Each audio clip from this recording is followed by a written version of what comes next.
Welcome back. If you're watching some of these different bullet points, this portion is going to give you a little idea of how we do our AI and our embryo transplant program.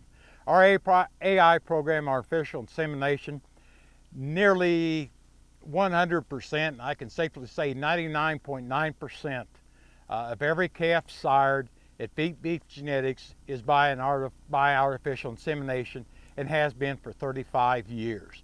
Extreme rare occasion. This year we have a bull with a small group of cows because of drought from last year, but generally everything for 35 years has been total AI.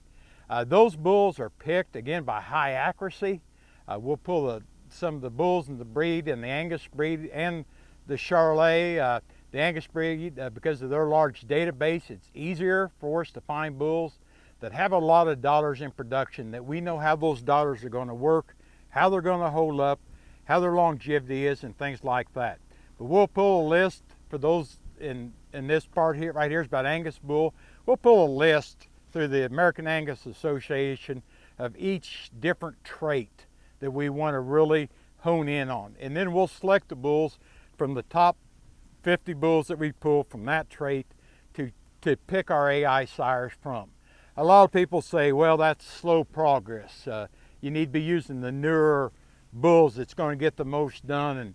And my reaction to that is we are using the bulls that do the most, because you guys as commercial producers, if you use the hot new young bulls, and we've used a few of them, I'm not saying we haven't because of their ancestry, and we maybe couldn't get all the semen we want, but at the right time. But for the most part, that's where our program is. And when we sell bulls out in the commercial world, we think that gives you more proof, gives you a better toehold on what you can do with your cow herd. If you or I use a yearling bull, we really don't know for sure what that bull is going to do. If we use his grandsire, we know exactly what he's going to do. And that's why we use the older bulls with a really high accuracy. And as bulls prove out with high accuracy, you eliminate feet problems, you eliminate disposition problems, fertility problems, and everything else that knowledge is gained by the use of higher accuracy EPDs. So that's our AI program. In our Charolais, we're basically strictly 100% AI there. The database is somewhat smaller. It's tougher to find those bulls. We have relied on older bulls as much as we could, but sometimes the semen wasn't available, so we do use some younger bulls in that program. Our AI program works, again, 99.9% AI for 35 years. Our embryo transplant program, we started in 1988.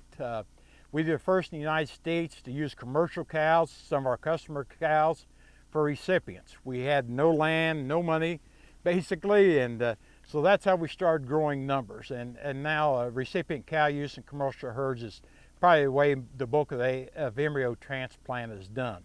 But what we've done is start off with about 100 embryos putting in 1988. And today we probably put in as many embryos as about anybody in the United States. I'm sure there's a few. That doesn't mean we're any better or any bigger or any smarter. We have enough embryo transplant experience so that we kind of have a decent idea since 1988 of what we're doing. We generally implant about 1,000 to 1,200 embryos per year, working with some of our commercial customer base, and they're listed on the internet if you want to see who they are. We work with them for many years.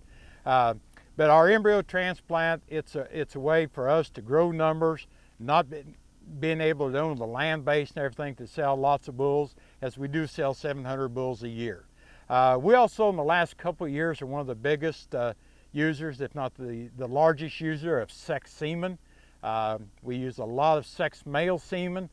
This lets us allow to make groups of full brothers easier, contract bulls, which we do to larger producers that need a lot of bulls with like genetics. So that in a nutshell is kind of how we do our AI selection, the bulls we use, our embryo transplant program for the last 20 years, whatever. And now with the use of sex semen, we're really progressing a lot on the number of the bulls that we produce for our commercial cattlemen, again, to add consistency and predictability and less variability to their calf crop.